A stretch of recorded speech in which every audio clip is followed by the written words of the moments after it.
From Carry the Load, these are lessons from the front. Stories of service and sacrifice from our military, veterans, first responders, and their families. The realm of military and first responders can be unavoidably violent and gory at times. And for every guest I've had on the show to this point, their role inside that community was tied to the physical moment of violence or some response to it. Greg Williams breaks from this norm as his focus is about using the science of human behaviors to avoid violence. Unfortunately, one must study violent acts in order to know how to avoid them. And like a martial art, you can't read about it and just claim to know it. In fact, Greg's had no formal training on the subject, and he honed his craft growing up on the streets of Detroit. Now, to that extent, I have to warn you that this is an extremely graphic episode. But the knowledge and the lessons I learned from sitting down with Greg were bountiful, almost biblical without being religious. In one instance, he applies the most basic of human needs to someone we came to call the girl with the blue hair. In another, he reminded me of the importance of showing my kids the proper behavior, because they will learn behavior from somewhere. Regardless of what you take away from this episode, if the psychology of killing, the science of human behavior, if this interests you at all, you'll want to listen all the way through. I would also recommend that you catch Greg and his business partner, Brian Marin, on their Left of Greg podcast.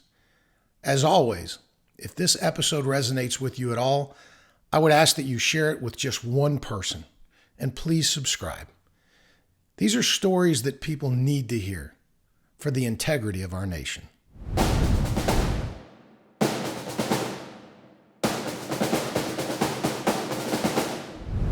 I spent 6 years in the United States Army, and the folks that I was embedded with during the time I was part of cohort, cohesive operational readiness training, where you're supposed to stay with one station unit training and be together with folks for a good long time.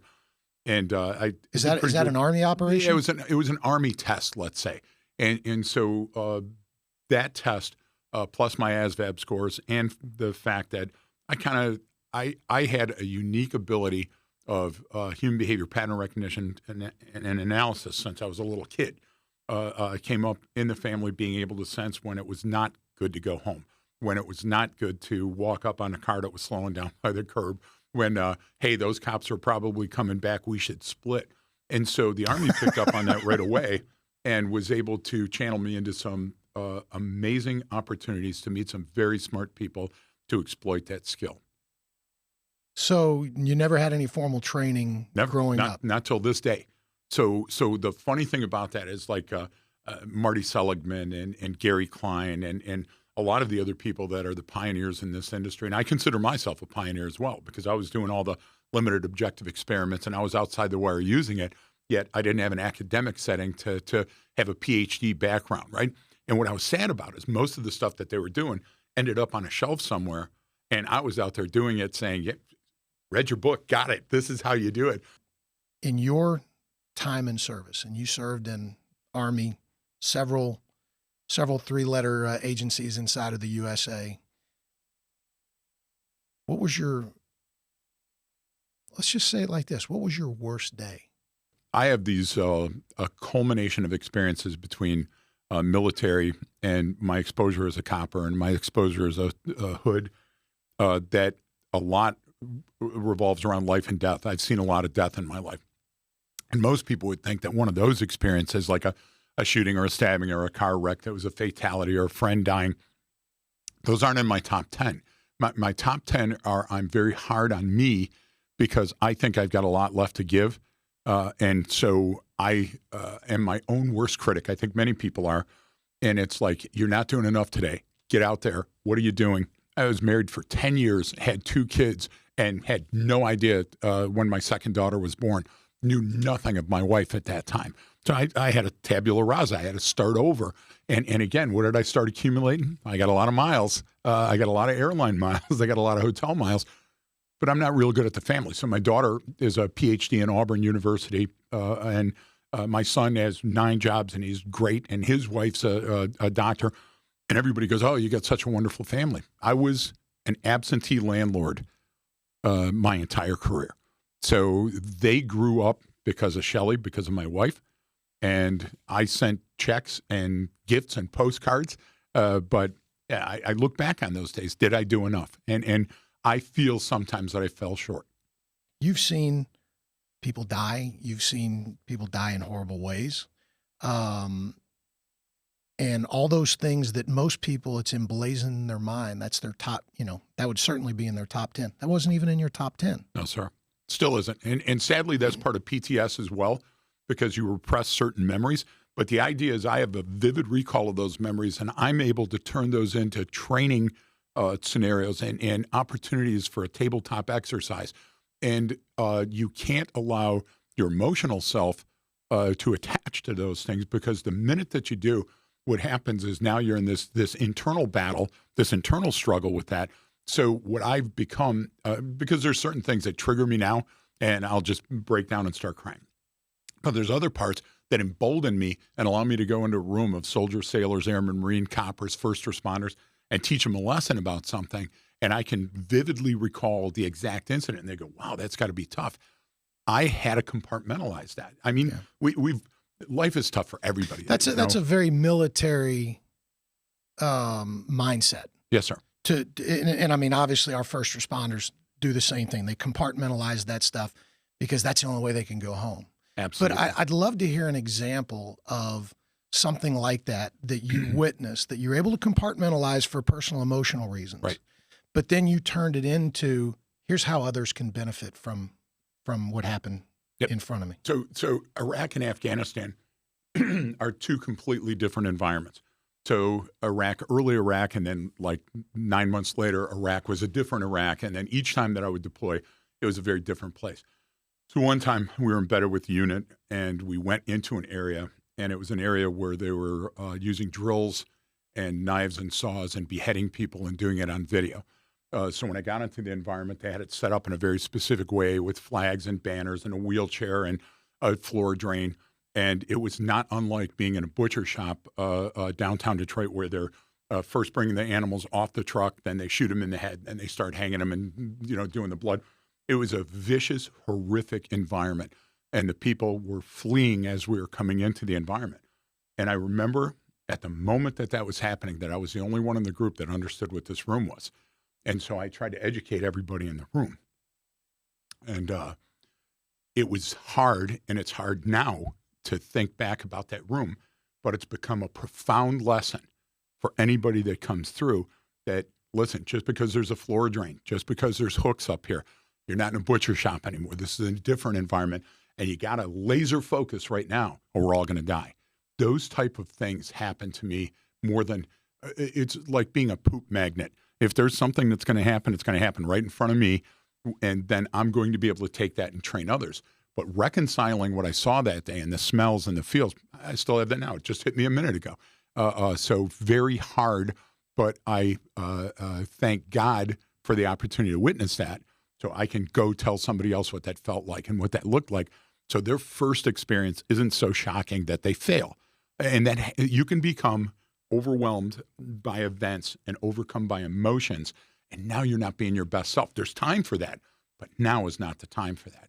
And so we've dedicated, Brian Marin and I, my wife Shelley, our small team, we've dedicated ourselves to make sure that we're always honest, we're always truthful, and we're always real about what we saw, absolutely transparent about those events, because I think that's what teachers do. That's what the best science teachers do, and the math teachers, is they expose you to these wonderful things, and all of a sudden you have this epiphany, and now you can be a different human. So we're teachers too. It's just on a different wavelength. I've got two questions here. I want to hear about you, but I want to hear about everybody else. When they realized what it was, can you describe that moment absolutely. For them? So and understand, they had a mission. Their mission was that we were getting shot at, and there was terrorists that were running away, and these were military, correct? Yes, sir. And so that military unit, their job was to clear that building, to safeguard human life, and specifically the other Marines that were there, and to catch those bad guys that were running away. And when you looked at it, you got to imagine it was like, I can't even think of the name of the old store where you'd go up and you'd rent a videotape, And back, I'm old enough to, Blockbuster video. Yeah. So the front part looked kind of like a Blockbuster video because there were these trays of videos and it was camera equipment. And again, it looked like a crappy stage where one would make an adult film. You know what I'm saying? And but then everything had this feel and the blood and the violence, and there was weapons that are laying in the corner and makeshift RPGs to defend the place. So that unit, their job was to clear. And it was, again, very kinetic. They were tip of the spear. They were pushing through. And so I had the luxury of what we call time and distance. I was able to separate myself from that because I'm not an operator. I'm nowhere near an operator. I'm just a big bombastic guy that loves humans and loves to teach. And so when I started putting it together, the breadcrumbs for me just fell together immediately. So they cleared, they pacified, I'm taking photos. They come back into the environment. And just like many other environments with snipers and IEDs, I was like, this plus this, what are we seeing here? And when we look back at that, and then you can So you were with them to teach them the environments that they were walking into. The atmospherics, the geographics, all of those things. And the idea is when you're training somebody and you see that epiphany moment, Saul on the road to Damascus, scales fall from their eyes, and now they get it. The beauty of that is they'll never forget that experience. And you can only get that. Look, you can do a check-in-the-box training. You can do a laminated sheet. You can do some gosh darn video. But the idea is until you're in that moment, you feel it inside. And I'm not telling you got to learn about a bullet-resistant vest by me shooting you in the chest, but I'm saying that you have to have somebody to be your mentor and your guide, and hold your hand through some of these experiences, because then they become so fidelity-filled and rich that you'll learn from them. If not, you come back and you get angry and you go to the bar and you only have friends that are vets and you don't talk about those scenarios. It's important. It's cathartic to talk about those and get those out. I remember one time we came back and it was MRAPs were quite new at the time. Not all MRAPs, but this type. Not everybody knows what an MRAP is. Okay, so think of a big bank vault, bulletproof, that's on wheels, mine-resistant, ambush protective vehicle. And so I was arguing all the time because I got to get out on foot. That's where I'm best. I'm not best in a vehicle, looking out a window.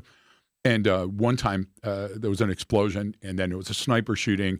And again, I'm like, I'd like to go home, please. And nobody would let me go home.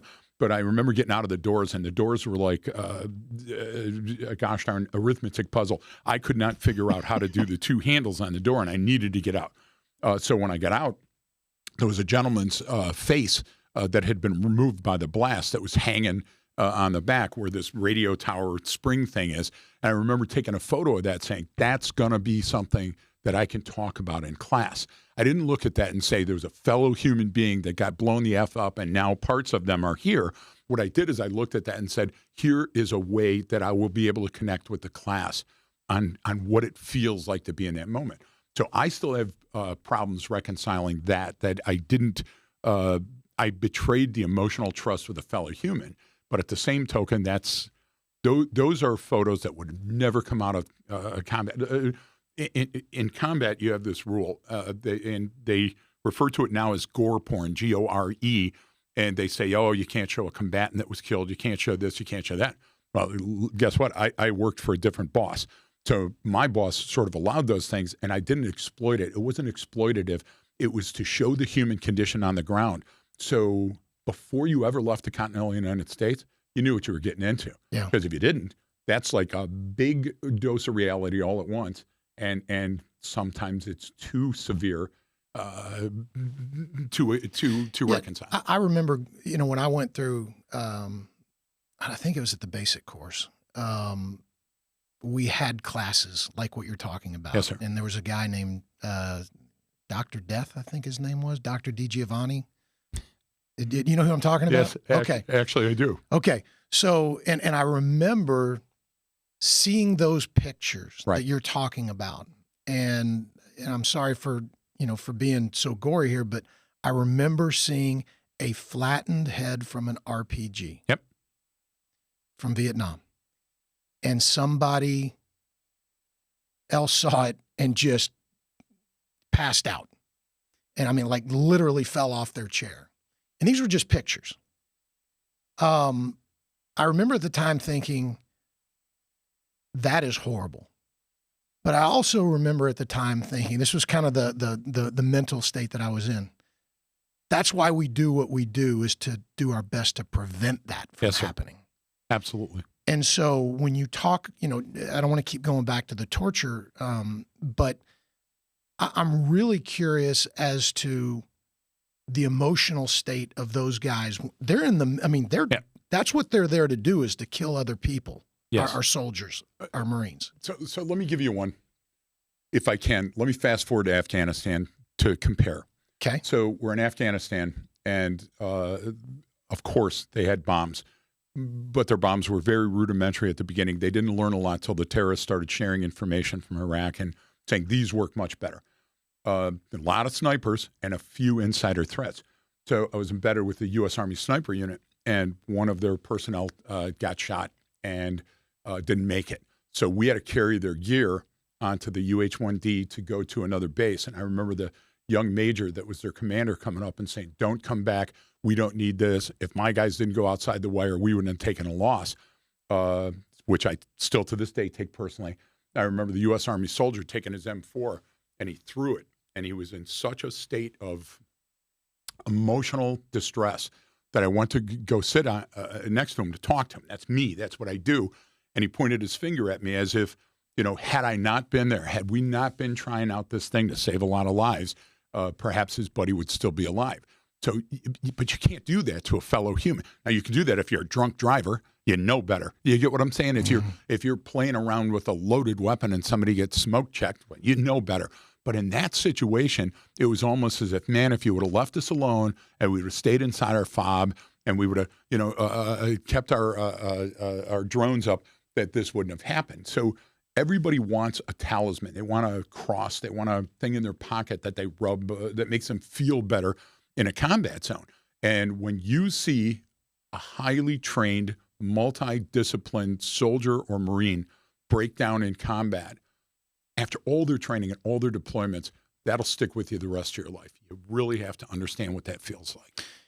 As we talked a minute ago about the civilian role and their appreciation for those who served, what is their role? What is their responsibility to the people who go in harm's way, who experienced a couple of the things that you talked about, yes, sir, that will never leave their minds? Well, if you're going to take a knee and take a moment and take a look at documents like the Constitution, take a look at the amendments to the Constitution, take a look at Supreme Court decisions. And if you shut up for just a minute and you listen to those words on the page and you read those words on the page, you'll understand we're not perfect, but by God, we're on the road to being perfect. And somebody's going to say, yeah, but I've been left out. And this person's going to say, yeah, but there's this argument that's in there. Listen, we formed this nation under the most brilliant, ideal principles. Do we make mistakes? Yes. Then vote that person out of office. Do coppers make mistakes? Every single day. But so does the 7-Eleven clerk, and so does a librarian. The idea is, let's not be so hard on each other. Let's take a step back and try to put myself in your shoes and understand the context within which you're making those decisions. So we have to re-engage with humans, because the human-to-human contact, like you talked about Maslow and the Maslowites, well, that works great in that classroom, but what about coming out into a village and a town and a city? Dallas is huge and it's diverse, and you should embrace that diversity. You should go across the street when you don't understand what's going on and ask the person, what's your gig? Love the blue hair. What's the blue hair about? If we do that, we'll love each other a lot more and stop killing each other. Take a look at a school shooter. A school shooter feels disenfranchised. They feel like a loner. They feel like an incel. I was an incel, okay? I couldn't date in high school if I would have had a gun. The idea is, though, I didn't cross the street and then start shooting my schoolmates. The idea is those people abound in society. Yeah, they're a very small portion of it, but we have to address their needs too. So when I take a look at a citizen, your job to be a citizen is tough. You got to follow a legal, moral, and ethical lifestyle. You have to set the example for our young. You have to be a part of your community. And if you're not willing to do that, there's plenty of other islands that are out there. Pangea, go look, because America should espouse those principles and be proud of those principles. And if you're not happy with Congress or the Senate, don't go blow yourself up in a marketplace. Vote them out. And if you're a smart person, vote yourself in, or at least run for an office. We lost that. We sometimes lose sight And America isn't like anything else. Yeah, it's this is a cycle. It'll come back. Yeah. But right now we're in one of those naders. We're in a low spot where we're looking at each other and everybody's looking with that jaundiced, skeptical eye. Stop it. Yeah, there's something you said really, really, I liked it. It triggered. And that was the girl with the blue hair. Yes. Which I think I just found a name for this episode. But I love... I like the way you think, by the way. I love the fact that you said the natural reaction for 9 out of 10 people is to go, what the heck? I mean, why does she have blue hair? You are that one that walks over and says, tell me about your blue hair. Anybody that knows me, anybody that's listening to your podcast knows exactly that. Hey, what's the significance of that tattoo? Where did you get that ink? I noticed that your glasses are different. Have they been handed down from a member of your family? Or what's the message you're trying to send? I mean, that's me. If you follow me around, I can't imagine how Brian Marin puts up with me because I never follow a straight path from here to the car. It's always bouncing around and finding what people's story is because that fascinates me. But that's no different than Iraq or Afghanistan or Yemen or the Kingdom or any of the other places I played. I was lucky enough to be in 53 countries. And when I hit the ground in the country, if I don't have a Terp translator, I go over and I start hand jamming the language until I get to meet somebody because I want to open their skull. Metaphorically, of course, been there too, but I want to open their skull and I want to dance around in their shoes for a while and find out exactly what their life is about. For those who are coming home from war, they are scarred emotionally, they are scarred physically, psychologically. What is our job as a civilian nation in support of what they did? And it's very similar to Carry the Load's mission. Yes, it is. I mean, I think it is, but I want to hear. So, listen. I'll give you one. So you know what jerseys and HESCOs are. They're the huge barriers that separate forces on the ground and create a fortress wherever you go. And so the HESCOs are Hess Company, big lined, let's say, cyclone fences that are in rectangles that are filled with dirt and rocks, and then they build a wall. Oh, yeah, okay. Gotcha, and then the jerseys are the T-barriers made out of cement that stop the vehicles from getting through. So I'm laying up on top of a HESCO, and so I've got my Roche on, and a guy says, hey, do you want to talk? They got a SATCOM downlink. You want to call back home? And I'm like, I have no idea what its time is back home, but yeah, I'd love to talk to my wife. As I was laying back up looking at the stars in one of the most beautiful places in the world, some Scud missiles were coming in, and these missiles... Which right away you're safe because they're Scuds. Oh, yeah. But these missiles had this solid fuel booster that looked like a yellow marker, like a highlighter, and they were starting and stopping and starting and stopping, and then some sirens started on the base, and I looked at this young E6 that was next to me. I go, hey, what's with this? And he goes, oh, there's the missiles. We probably want to take cover. So for every time that you're eating a pizza that you ordered that somebody delivered, and you're watching a game on a TV that you bought at a local store, I want you to remember that that person's deployed. They didn't have all of those luxuries that you now enjoy. And just putting that in perspective, one time a day or one time a week or next time you're at a store, don't be so in a hurry to judge when you don't understand the specific context of somebody else's life. Which can go in every direction. It can. It really can. But when you talked about, you walk around with this, this cup that's just permeating. Half broken cup. I'm holding it together. Right. I'm afraid I'm going to drop it. And so in his book, he talked about the emotional buckets that we pour back and forth. And, I'm curious as to the human nature side of things. Yeah. If, we've got the wonderful and talented Brian Marin here with us. Absolutely. Who did experience combat in a very different way. For him to take his emotional bucket and pour it into another veteran's bucket, at some point, the bucket's full. Are we okay as civilians to say, Brian, tell me about what's in your bucket? Yes. Pour some of yours into mine. Vulnerability is what God, Buddha, Vishnu, Allah put in us so we could be open and transparent with other humans. That's why we have mirror neurons. That's why our brain's chemistry is set up so we can understand people even from a different race, religion, or culture, because at the end of the day, none of that matters. That's like somebody searching for an answer. And so what they do is they go on LinkedIn or a website and they find somebody that's got a good platitude that was written by somebody else. I don't want to read their platitude. I want to know yours. What's your life about? What do you do today? What gives you trepidation? What harms you? And so Marin cracked the code early on. That's why we're still, I hope, such good friends and together. I don't know after this broadcast. But the idea is that Brian is vulnerable everywhere he goes. He doesn't stand up and say, hey, I can outrun you, bench press, this, that, the other. I'm a fighter, not a lover. That bravado that we all get is a shell. It's like an eggshell.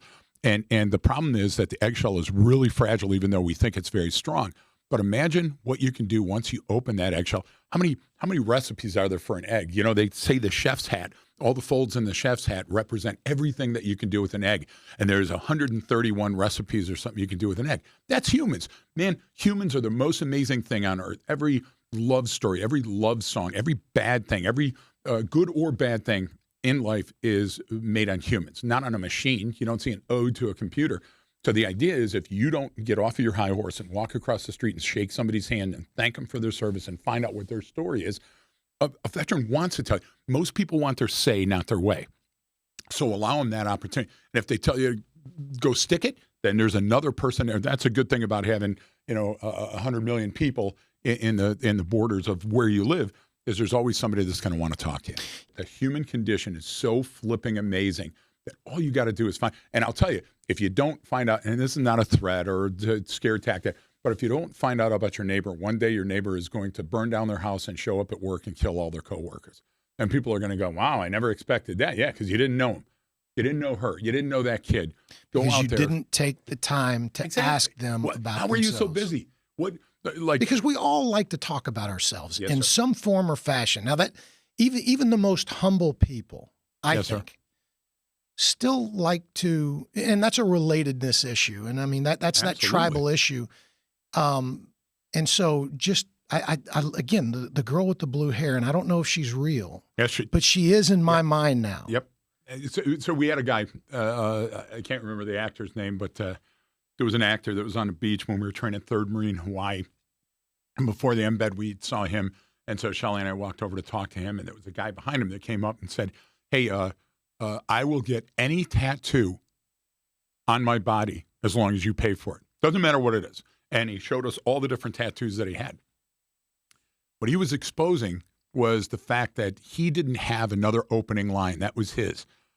But what an amazing illustrated philosophy to go through life and say, hey, my opening line is if you pay for it, I'll get a tattoo. And then later that night, we took him to the Dropkick Murphys concert, and he ends up still being a Marine and a friend that I've known for a long time. We talk about him all the time. Why? Because he's so unique. Everybody in life is a unique little snowflake. It's like that Fabergé egg, and you look inside of it at Christmas and see the little village in there. So unpack that stuff, because if not, you're angry all the time. I asked you about your worst day. Yes, sir. But I want to know, in all of your service to this country, and again, the uniform was a very short period of time, but your Correct. service to the country has been much, much greater. Yes, sir. I want to hear about if you have to like encapsulate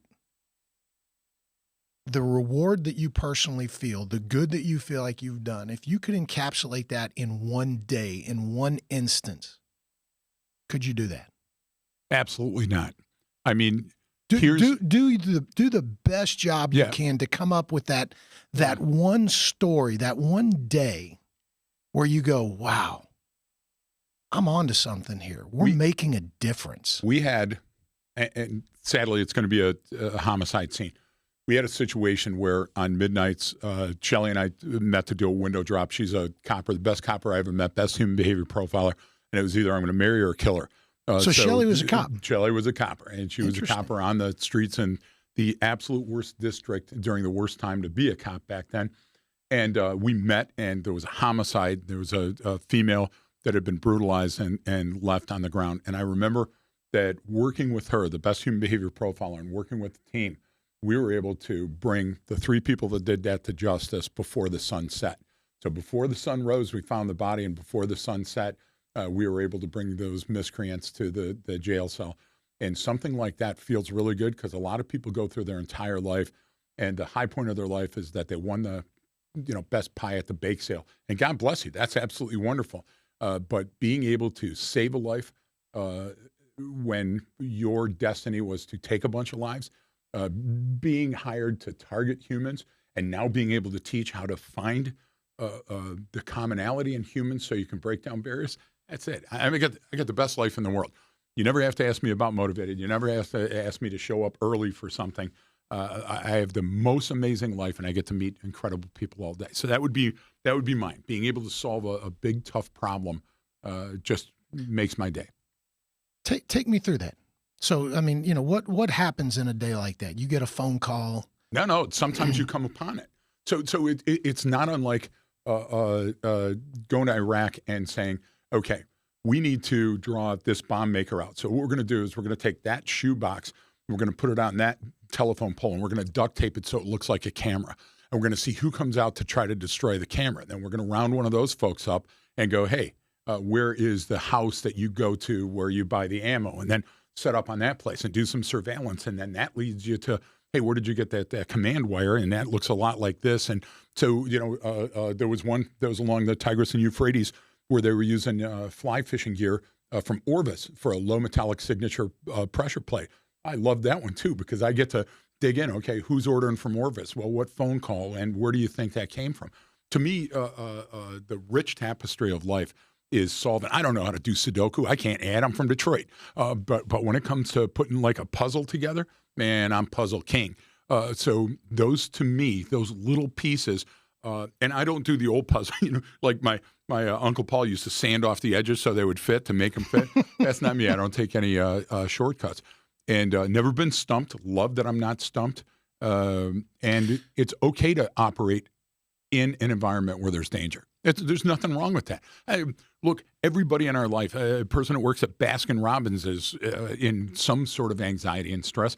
And we got to stop looking at the division between people and start looking at the similarities. So I've got a blessed existence. I got a great job, and people still call me to solve problems.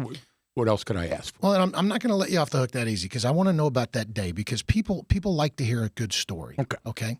So what happened in Detroit when you come across that? So I have to be careful on what I say, obviously. Understood. Because there's family members on both sides of the issue, and certainly the people are still in jail and won't get out. Young lady was down on her luck. And so she turned to prostitution to make ends meet. These three kids from the suburbs picked her up. They knew that they didn't have the money. She objected, so they beat her to death. They thought that killing a human being was easier than it was. She wasn't dead, and they didn't want to leave a witness. So then they went back and broke a couple of the beer bottles they were drinking, and they stabbed her viciously. That didn't kill her because human beings are resilient. So then they got into the car and they drove over her head a number of times, and finally that worked. So putting the situation together, and I knew the female based on her tattoos. I had a rich, robust list of how to identify people if they were unidentifiable. I learned that early in my career, so she had a very distinctive tattoo. I looked at the tattoo, I looked at the clothing, I put two and two together, and who she was, where they likely picked her up. We returned to that area because most people geographically like to operate in an area they're familiar with, right? So even serial killers, they go back to a fishing ground to where they're comfortable in operating. They kind of know the lay of the land. And the first place that you think of going is a place where you want to wash a car.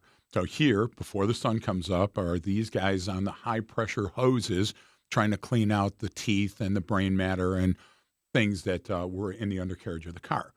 So that's only part of the investigation. Now you've narrowed it in on these people. Now what you have to have is you've got to construct artifacts and evidence to support these reasonable conclusions that you can have that are so solid that a court and a bench trial or a jury trial will go, okay, you got me.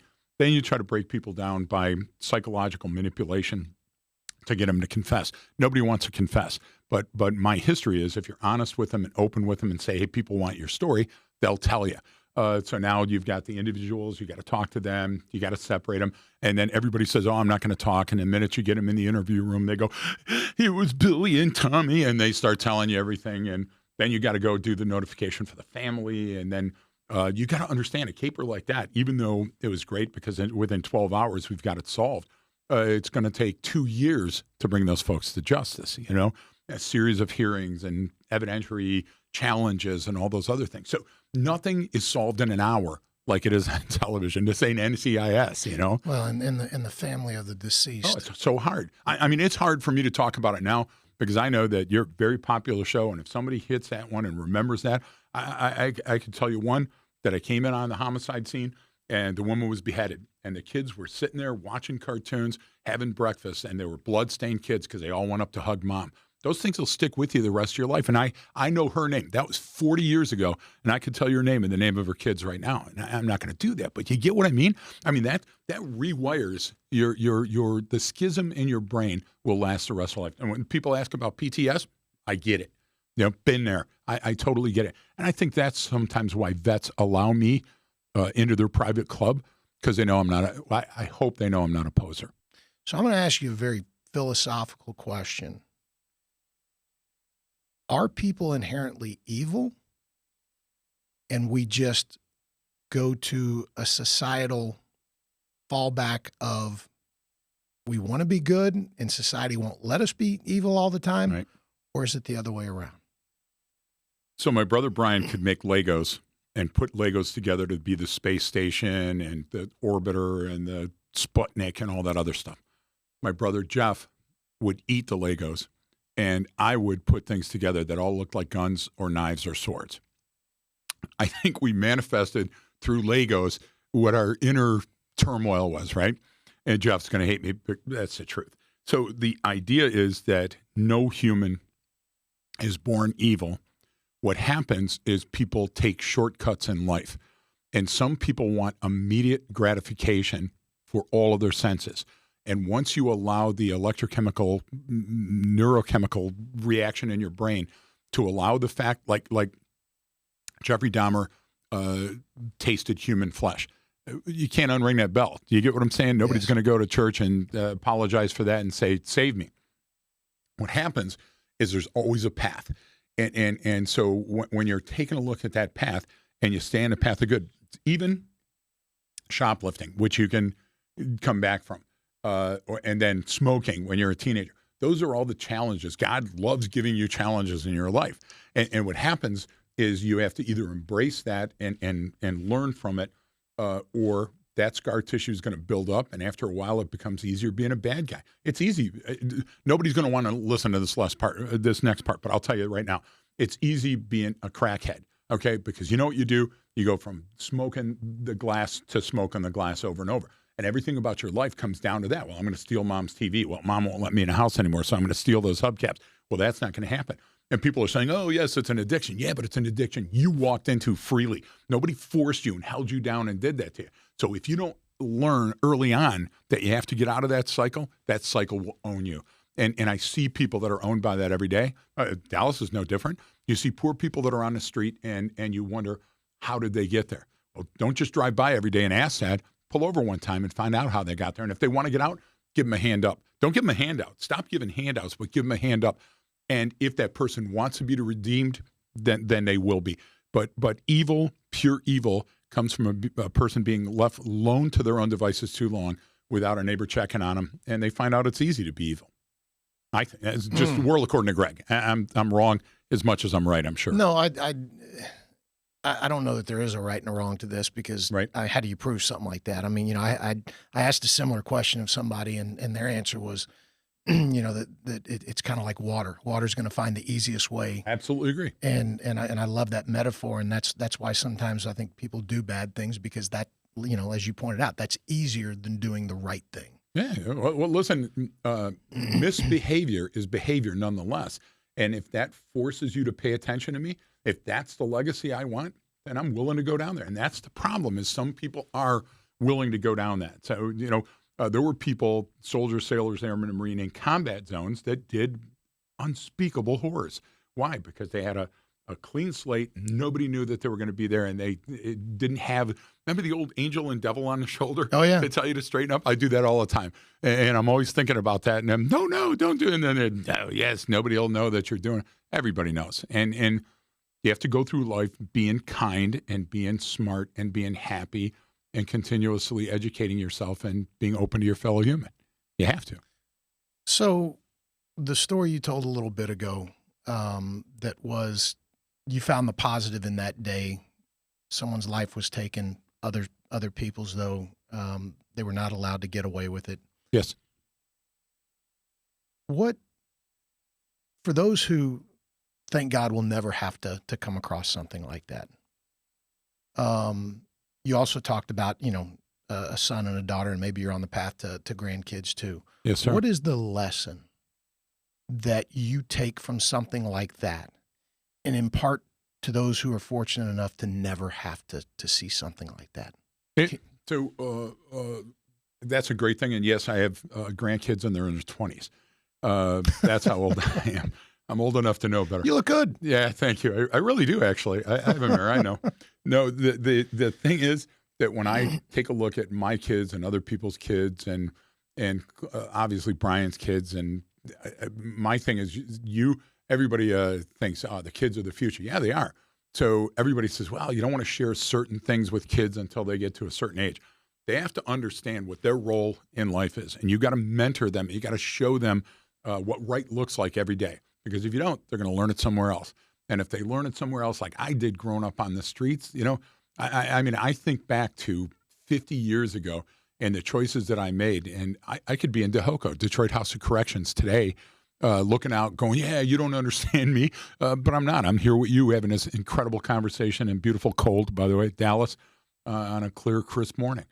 So you got to tell the kids that. You got to tell them your action or inaction is going to direct the rest of your life. Your ability to blend in and get into a scrum with other people and enjoy their brain is going to be a really good thing, or it's going to be a bad thing. Don't be afraid of what's that? I hate metaphors, but there's one that was a good one that somebody misused the other day that said, you only miss the shots you don't take, or something like that. And it's like, I don't understand what they meant. Yeah, you miss 100% of the shots that you don't take. Yeah, because see, that's why I hate metaphors, because I never get those things, But the idea is that if you don't ask, if you don't go up, if you don't volunteer, if you don't get out of the basement and go be on your own, you're never going to enjoy life. And life is amazing. Zone. You gotta get out of your comfort. Brian says, get comfortable with being uncomfortable. Yes. But he means it. He lives that. Yes. You see what I'm saying? So he doesn't have that macrame on his wall. Brian does that every day, and I look up to him for that, and I look up to Shelley for that. So I just only hope that the legacy I leave is a legacy of love and understanding and transparency and openness. I love that. It actually translates to something that I just sat down with my daughter about last night, and I drew 2 circles, and I said, here's the comfort zone, here's the growth zone. They don't cross. That's it. No, that's right on. Spot on. As you know, Carry the Load is about restoring the true meaning of Memorial Day. Yes, sir. It's about honoring those who never got to take off the uniform. Is there anyone whose memory you carry who is no longer able to be here with us today? And that's such a hard question because, and again, I'm not a representative sample of a good veteran. Because I've made mistakes in my life, but I think of my dad, and I think of what he left on a battlefield. He got blown up real good. I think of my Uncle Paul, who was in World War II during the reconstruction of Germany, and he lost so much. And then I got to think of the team of Pashuti and the snipers, where Juba, the sniper of Baghdad, took so many young lives. And I think of those crews that we went into to fix that situation. And so an individual name is not as much as a time period to me, and I'm afraid that that's not the answer you're looking for. But I would have to give you that earlier Iraq, when all lessons were learned in blood, anybody that died during that period, that's who I'm carrying every day. Thank you. I appreciate that. Greg, this has been a fun conversation. Yeah, it's been a hard one. Well, we're both tearing up right now. I did my best to Oprah this, so there you go. Thank you. I'm honored to be here. And again, folks, I'm nothing, but if I can get to where I did in life, you can too. Awesome. Thank you very much. Thank you, sir. Oh, you got me at the end. Not fair. Good. Thanks for tuning in to another episode of Lessons from the Front. If this resonated with you in the least, please subscribe. And please, please, please share it with at least one person. These are the stories that make us uniquely American. These are the stories that preserve the integrity of our nation.